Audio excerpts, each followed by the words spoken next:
Global happenings today. We communicate.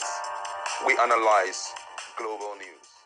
Stay tuned. Hello, great people. Welcome back to our channel. A lot of crisis in PDP has produced a very terrible result for them, as so many of their key stakeholders have decided to decamp from the People Democratic Party to the All Progressive Congress, especially in Kaduna State. And topmost in the list is actually one-time senator representing Kaduna Central Senatorial District in the 8th National Assembly, talking about Shehu Sani, Senator Shehu Sani. He is now with APC. Don't forget that he's a top critic of any government. When El-Rufai was on board, it was not easy for El-Rufai. He was hitting El-Rufai left, right, center. But right now, Governor Sani is so excited that he is part of the 50 key stakeholders in People Democratic Party who have decided to decamp to the All Progressive Congress. But just that, during the Congress, or let me say the mega rally that took place,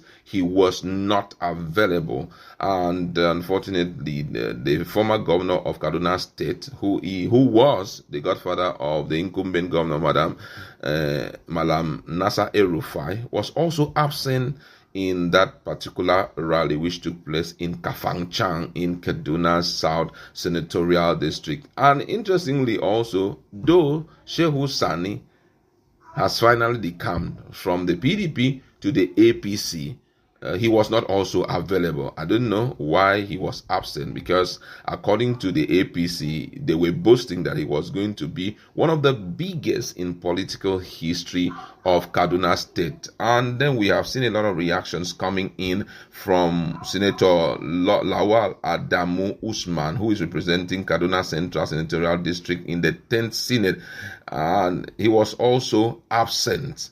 But though he was not only absent, but he mocked the rally as a rented crowd, which Governor Uba Sani embarked on as a face saving for the lack of support by the people.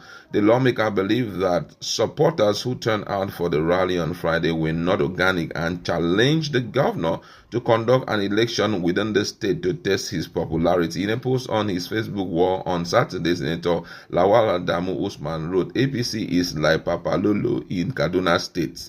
If you truly know or knew you had the support of your rented crowd, why didn't you allow the conduct of election in at least one ward within the state?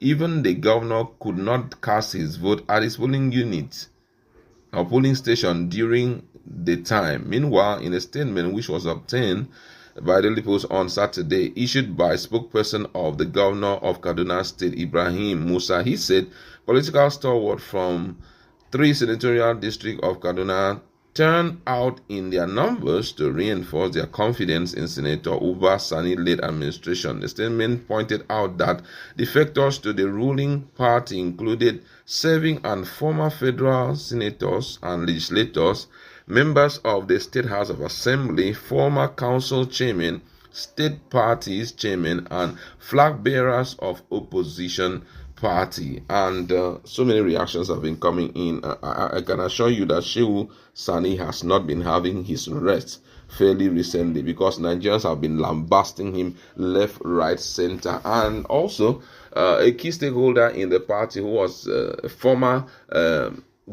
governor of Sokoto State, Tambuwa, has come out to say make some very strong statement over what is going on in APC, the sudden movement of that crowd to APC. And this was what he had to say. He says, people switch parties for various reasons, but what I've observed is that these defections are not about the people's interest. They are about personal gains, what I call stomach infrastructure. He further condemned the APC-led federal government, accusing it of lacking in vision, empathy, and direction. And he says, there's nothing attractive about the APC beyond personal benefit. Those of us committed to this country and true public service must come together to ensure that by 2027 we remove this administration that has failed Nigerians. Also, in a related development, despite the criticism and the castigation from El-Rufai to Bola Tinubu, today, which marks El-Rufai's birthday, the president has decided to congratulate him. For many people, this is quite shocking. Coming from the table of the special advisor to the president on Sunday, February 16, 2025, Bayo Ananoga had this to say. He says, he saved us as governor of Kaduna State, or he served as the governor of Kaduna State for 8 years, and prior to elective office, he had served as Director General of Bureau of Public Enterprise and Minister of the Federal Capital Territory from 2003 to 2007. President Tinubu celebrated Malam El-Rufai on this occasion and commend his endeavor for democracy, his meritorious service to the nation, and mentorship of the younger generation.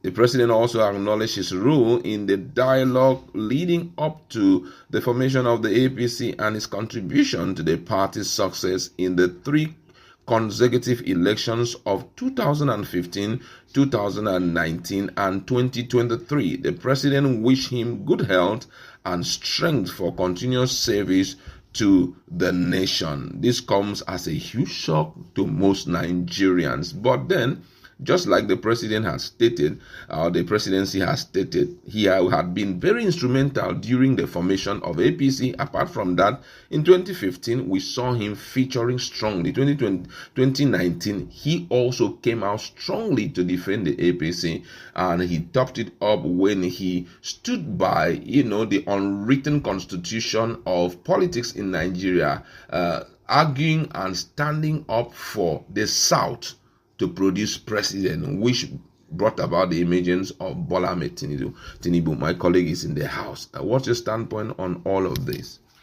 Well, the truth be told, like him, hate him, El-Rufai is quite an intelligent man. If the presidency never celebrated him, that would have been a big minus for the president, Bola Ahmed Tinubu. We all saw what he did. He went against his principal. Then when he was governor of Kaduna State, went against Buhari, when this same former CBN governor brought out a new currency, which literally scattered the campaigns of Bola Ahmed Tinubu, where old currencies were rejected, and it was now a case of all old currencies had a specified time to return those monies to the bank. Some of them, he had to go back to his people and advise and admonish them not to fret, to relax, keep their money, that the money is as useful as it should be. And when the right time comes, they will spend it. They should not sell their money, and lose all the value they got. And eventually it came to pass. But the person of El-Rufai stood against some strong northerners for Bola Ahmed Tinubu. Honestly, without mentioning what, happy birthday to El-Rufai, without mentioning what, he did a low man's job. He did what even Ganduje didn't do for him. And everyone expected that. For one, I expected that he would be greatly compensated. I was surprised when there was so much rancor over his ministerial nominee and screening, and he went silent for a long while. The same person who brought them in would have the capacity to also shake them in 2027. So the presidency and the president knows better not to shake the hand that brought you, not to bite the finger that fed you. He knows how he talks to his people, and there's serious hunger in the north, in the whole Nigeria. He will use that same hunger, he will weaponize it and use it against it. He's an intelligent politician who understands the dynamics of the Nigerian economy, and he can use it very powerfully against the government of the day. So it's unfortunate that Bola will be the gun or the aids that will be used to, shuffle him and rattle him a little. But the truth be told, they will dare not openly shade El-Rufai. The more they do, few days to 2027, it's right to 2027 by the corner, they will see the capacity of that stray dog they let astray. But the truth be told, I would have advised, this is just me now, advise them anyhow they can reach out to him and bring him in. But I know he's an intelligent man. He will come with his own condition. Because at this rate, your administration is almost finishing. What is it in it for me? Why should I leave your dispensation or leave whatever it is I'm going to come to your dispensation already? There's too much hunger in the land. All right. How about the issue of Shehu Sani? His case has been quite troubling. Nigerians are lambasting him left, right, center for the camping. For Shehu Sani, two reasons. One, he is more of the people's man. He is more like an activist, speaking the mind of Nigerians. He has the way of, he's like the mediator between the political class and the average Nigerian, who has one time been a politician, who has also and still is an activist. So he understands the two words and how the dynamics works. And also the fact that he's going to the camp or going to the party of one of his sworn enemies or one of the people he criticizes the most. I'm talking about El-Rufai. Shehu Sani criticizes El-Rufai back to back. They are both from the same state.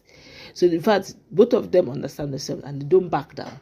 And to think that he's coming into APC, and if you watch, other Nigerians are not surprised. Who will question us, who are other politicians? They may just be normal guys. But Shehu Sani has cut across just Kaduna. He touches the lives of, being an activist has made him touch the lives of many Nigerians, one way or the other, directly or indirectly. So Nigerians are really shocked. Why would you go back to, or why would you go at all to APC? The same APC that brought hunger to Nigerians, insecurity. Does it mean you're no longer with us? Because by the time you join them, if you can't beat them, you join them. By the time you join them, you no longer be criticizing them the way you ought to. Because of course, if they hear you criticize APC after now, it will be termed as anti-party. And they may actually give him the sledgehammer. So he may be playing cool or literally become silent to the pertinent issues that affect both the common man out there. And he may decide to play deaf ears and blind eyes to very strong issues that pertains to an average Nigerian. And that's why most Nigerians are coming on his social media platform and asking, guy, what happened? Did you decamp? Are you part of so much infrastructure? Is it that bad? Why would you leave us? I thought you were with us and all that. So for others, Nigerians are not surprised, but not for Shehu Sani, who most of them see as their own. Beyond political party, beyond being a politician or politics, they see him as someone who understands the pain of the average Nigerian industry. So why would you, in all honesty, leave us to join those who have been bringing hunger to the land? All right, let's meet in our comment section and talk.